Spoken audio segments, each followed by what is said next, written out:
कक्षा 9वीं के विद्यार्थियों का आज की हिंदी विषय की ऑनलाइन क्लास में हार्दिक स्वागत और अभिनंदन। हाँ, तो प्यारे विद्यार्थियों, हम पढ़ रहे थे आपकी विषय का यानी हिंदी विषय का जो पद्य भाग का पाठ संख्या 12। पाठ का नाम कैदी और कोकिला, जो कि कविता है। और इस कविता की कुछ पंक्तियाँ हम पढ़ चुके थे, उसका भावार्थ है वो भी हम समझ चुके थे। और इससे जो आगे बाकी बचा हुआ है उसको हम पढ़ेंगे। सभी विद्यार्थी अपनी पाठ्य पुस्तक खोलेंगे और इसमें से आपको समझने का अभ्यास करना है, अर्थात उसको समझना है। तो देखिए, क्या गाती हूँ यहाँ से लेकर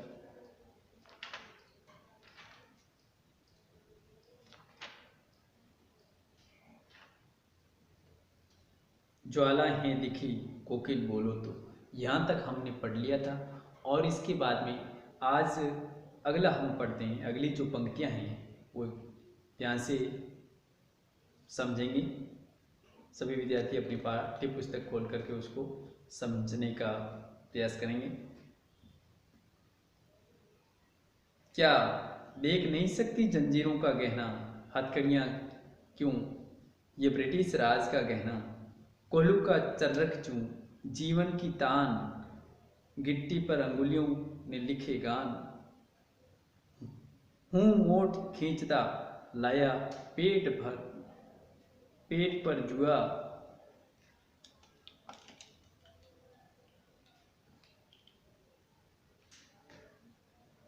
खाली करता हूँ ब्रिटिश अकड़ का कुआं, दिन में करुणा क्यों जगे रुलाने वाली, इसलिए रात में गजब ढा रही आली, इस शांत समय में अंधकार को वेद रो रही क्यों हो, कोकिल बोलो तो चुपचाप मधुर विद्रोह बीज इस भांति बो रही क्यों हो, कोकिल बोलो तो सबसे पहले हम इसमें जो कठिन शब्द आए हुए हैं उनको समझेंगे, उसके बाद में इसका भावार्थ समझेंगे। चर्रक चूं, चर्रक चूं का अर्थ होता है कोल्लू चलने की आवाज। चर्रक चूं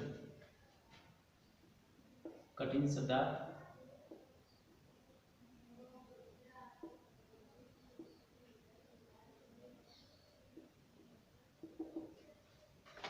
इसमें जो शब्द आया हुआ है वह है चर्रक चूं।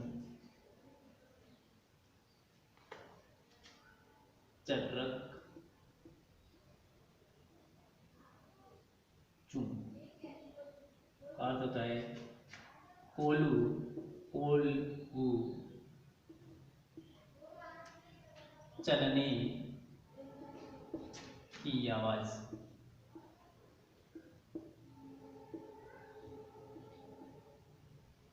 इसके बाद में अगला शब्द, इसमें जो कठिन शब्द आया हुआ है वह है गिट्टी।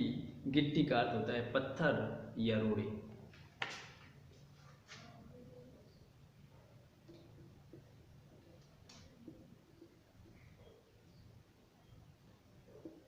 पत्थर, गिट्टी का अर्थ है पत्थर या रोड़े।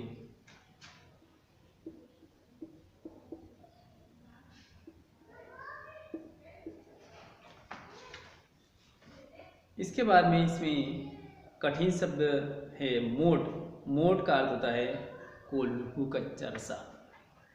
मोट,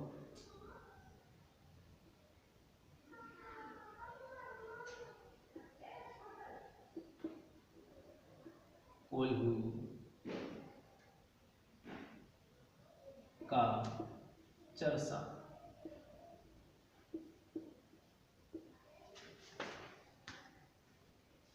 इसके बाद में अगला शब्द आया हुआ है इसमें गजब ढाना। गजब ढाना का अर्थ होता है आतंक मचाना।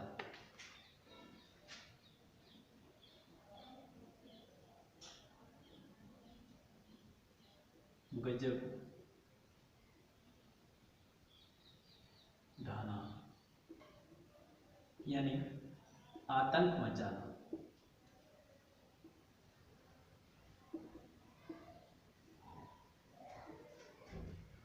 अब हम इन पंक्तियों का भावार्थ समझेंगे। देखो पंक्तियाँ पढ़ेंगे और उसका भावार्थ समझते जाएंगे। क्या देख नहीं सकती जंजीरों का गहना, हथकड़ियाँ क्यों ये ब्रिटिश राज का गहना। जब हमारे देश पर अंग्रेज़ों का शासन था और उस समय अंग्रेजी शासन काल में हमारे देश की जितनी भी जेलें थी उनकी दुर्दशा का वर्णन करते हुए कवि माखनलाल चतुर्वेदी कहते हैं कि उस समय मैं भी उस जेल में एक कैदी था और फिर उस समय वहाँ पर कोयल उस हालात को देख करके बोलती रहती है, कूकती रहती है। तो वो इस प्रकार हैं। क्या देख न सकती जंजीरों का गहना, हथकड़ियाँ क्यों ये ब्रिटिश राज का गहना।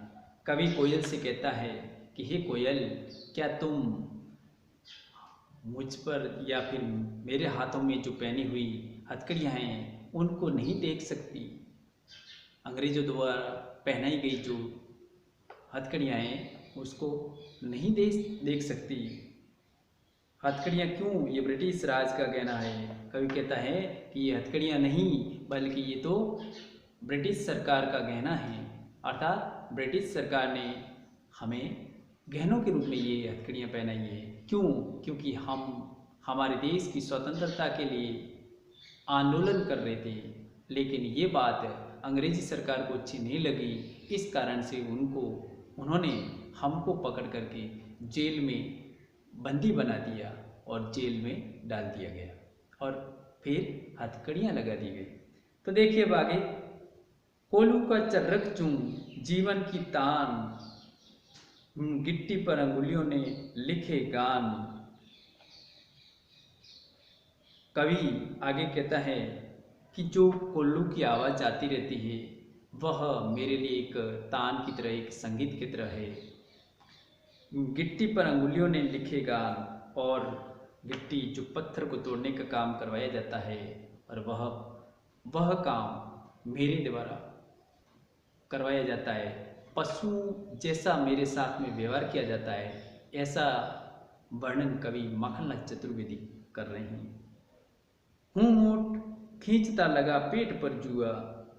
कवि कहता है कि मेरी छाती पर जुआ रख करके पशुओं जैसा काम करवाया जाता था।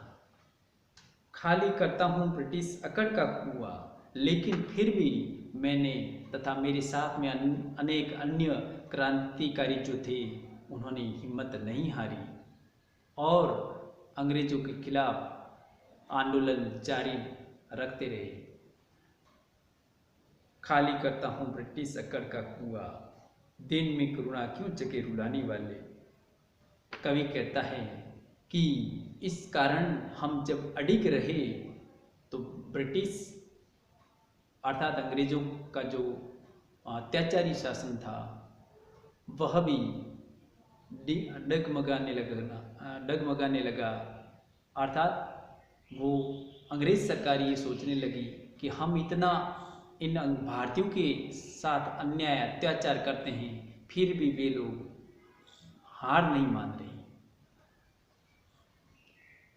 दिन में करुणा क्यों जगे रुलाने वाली, इसलिए रात में गजब ढा रही। गजब ढा यानी गजब ढाना का अर्थ होता है आतंक। वो इस प्रकार हमारे साथ में अत्याचार आतंक मचाते रहते थे फिर भी हम हार नहीं मानते थे। इसलिए रात में गजब ढा रही आली हे सखी। हे कोयल, इस शांत समय में अंधकार को भेद रो रही क्यों हो। हे कोयल, इस अंधेरी रात में आप इस प्रकार से चिख क्यों रही हो। अर्थात इस प्रकार आधी रात में, अंधेरी रात में क्यों ये आवाज़ सुना रही हो। कोकिल बोलो तो चुपचाप मधुर विद्रोह बीज इस भांति बोल रही क्यों हो। हे कोयल, आप बताओ आप इस प्रकार से विद्रोह के बीच क्यों बोल रही हो। अर्थात कवि ये कहना चाहता है कि कोयल भी जेल में जो कैदी बंद हैं उनको भी अपने देश की स्वतंत्रता के लिए आंदोलन करने की प्रेरणा दे रही है। इस भांति बोल रही क्यों हो कोकिल बोलो तो, हे कोयल आप बताओ आप क्या कहना चाहती हो। लेकिन कोयल ने साफ साफ बता दिया। विद्रोह बीज यानी देश में क्रांति लाने के लिए विद्रोह की बीज बो रही है, विद्रोह की भावना जगाने के लिए, यानी अंग्रेजों से भारत को आज़ाद कराने के लिए कोयल जेल में बंदी जो कैदी हैं उनको प्रेरणा दे रही हैं। तो उसमें कवि माखनलाल चतुर्वेदी भी जेल में एक बंदी हैं। फिर उसके बाद में अगली पंक्तियाँ, काली तू रजनी भी काली, शासन की करनी भी काली, काली लहर कल्पना काली, मेरी काल कोठरी काली। काल कोठरी, काल कोठरी का अर्थ होता है कारागृह।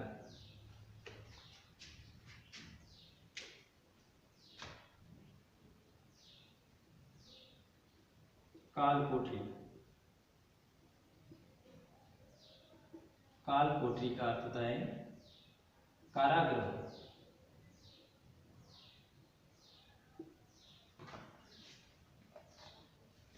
फिर आगे, टोपी काली कमली काली, मेरी लोहो श्रृंखला काली, पहरे की हूँ कृति की ब्याली, तिस पर है गाली ए आली।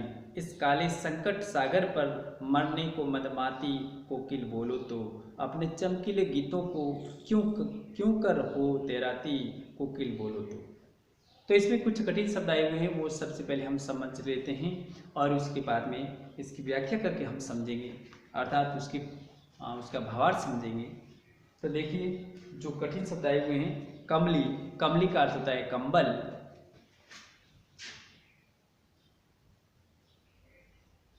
कमली का अर्थ होता है कंबल।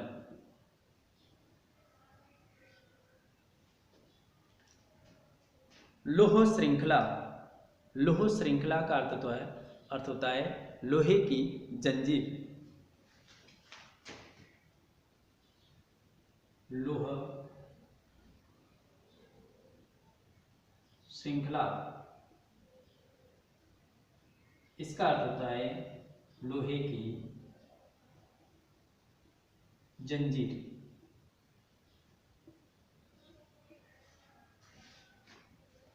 इसके बाद में अगला शब्द है हुंकृति। हुंकृति का अर्थ होता है हुंकार।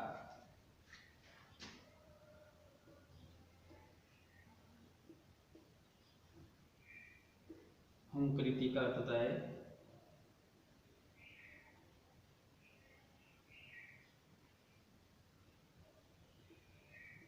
हुंकार।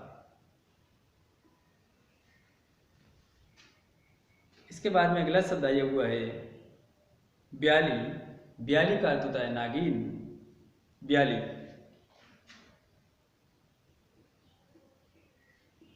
ब्याली का अर्थ होता है नागिन। फिर इसके बाद में अगला शब्द आया हुआ है मदमाती। मदमाती का अर्थ होता है दीवानी। मदमाती का अर्थ होता है दीवानी।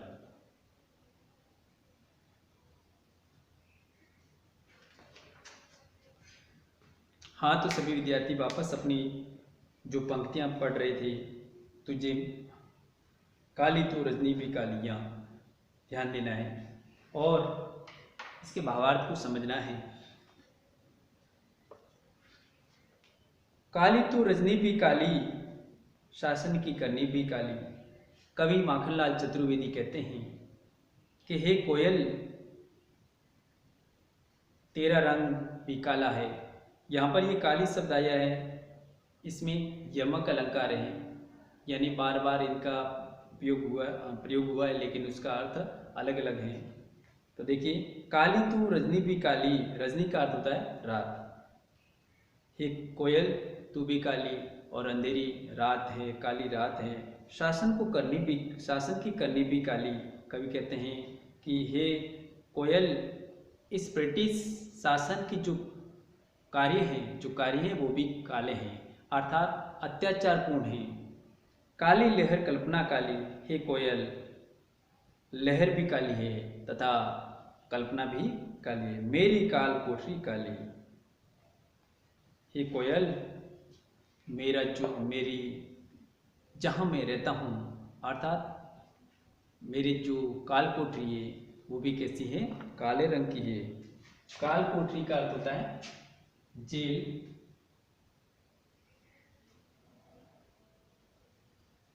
काल कोठरी जेल या कारागृह। फिर आगे देखिए, टोपी काली कमली काली, हे कोयल अंग्रेजी शासन की जो टोपी है, टोपी का रंग भी काला है और कंबल भी काला है। मेरी लोह श्रृंखला काली, लोह श्रृंखला का अर्थ होता है लोहे की जंजीर, और जो लोहे की जंजीर है वह भी काले रंग की है। पहरे की हूँ कृति की ब्याली, पहरे की हूँ कृति की ब्याली, और जो इससे अंग्रेजी शासन के खिलाफ हम हुंकार कर रहे हैं वो भी आधी रात को या अर्थात काली रात में कर रहे हैं। ब्याली का अर्थ होता है नागिन। तीस पर है काली गाली एक आली, इस काले संकट सागर पर मरने को मनवाती। और आधी रात अर्थात काली रात्रि को आप इस प्रकार से बोलती रहती हो, आह्वान करती रहती हो, इस काले संकट सागर पर मरने को मनवाती, और आप मरने के लिए आतुर हो, मरने के लिए दीवानी हो। फिर कहती हैं कि कोकिल बोलो तो अपने चमकीले गीतों को क्यों कर हो तेरा ती, कोकिल बोलो तो, हे कोयल बोलो आप क्या कहना चाहती हो, बोलो तो। इस प्रकार से कवि इन पंक्तियों में हमें समझाना चाहते हैं। फिर उसके बाद में अगली पंक्तियाँ, तुझे मिली तुझे मिली हरियाली डाली, मुझे नसीब कोठरी काली, तेरा नभ भर में संचार, मेरा 10 फुट का संसार, तेरे गीत कहावे वहाँ, रोना भी है मुझे गुनाह, देख विषमता तेरी मेरी, बचा रही तिस पर रणभेरी, इस हुंकृति पर अपनी कृति से, और कहो क्या कर दूं, कोकिल बोलो तो, मोहन के वृत्त पर प्राणों का आसव किसमें भर दूं, कोकिल बोलो तो इसमें कुछ कठिन शब्द आए हुए हैं। पहले तो हम कठिन शब्दों के अर्थ समझेंगे, उसके बाद में इसकी भी व्याख्या करके समझेंगे, अर्थात इसका भावार्थ समझेंगे। हाँ तो देखिए, इसमें जो पहला शब्द आया हुआ है नसीब, नसीब का अर्थ होता है भाग्य, नसीब का अर्थ होता है भाग्य। इसके बाद में अगला शब्द है गुनहा, गुनहा का अर्थ होता है पाप,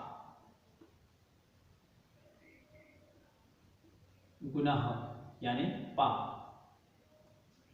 इसके बाद में अगला शब्द आया हुआ है विषमता, विषमता का अर्थ होता है अंतर या विभिन्नता, भिन्नता, विषमता।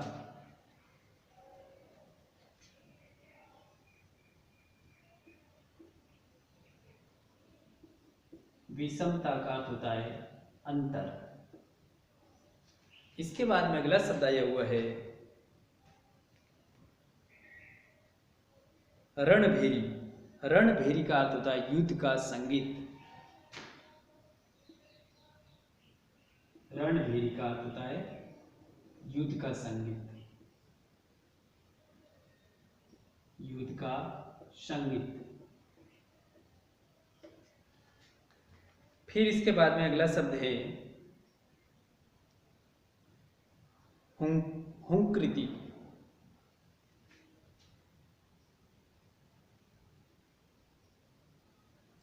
हुंकृति का तो आपको लिखवा दिया गया यानी हुंकार। इसके बाद में अगला शब्द है कृति, कृति का अर्थ होता है रचना,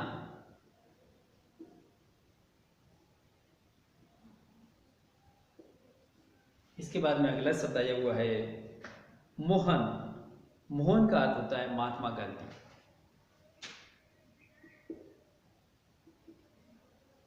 मोहन का अर्थ होता है महात्मा गांधी।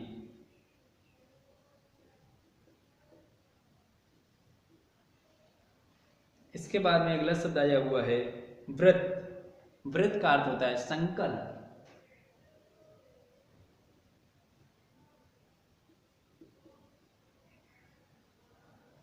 इसके बाद में अगला शब्द आया हुआ है आसव। आसव का अर्थ होता है मदिरा।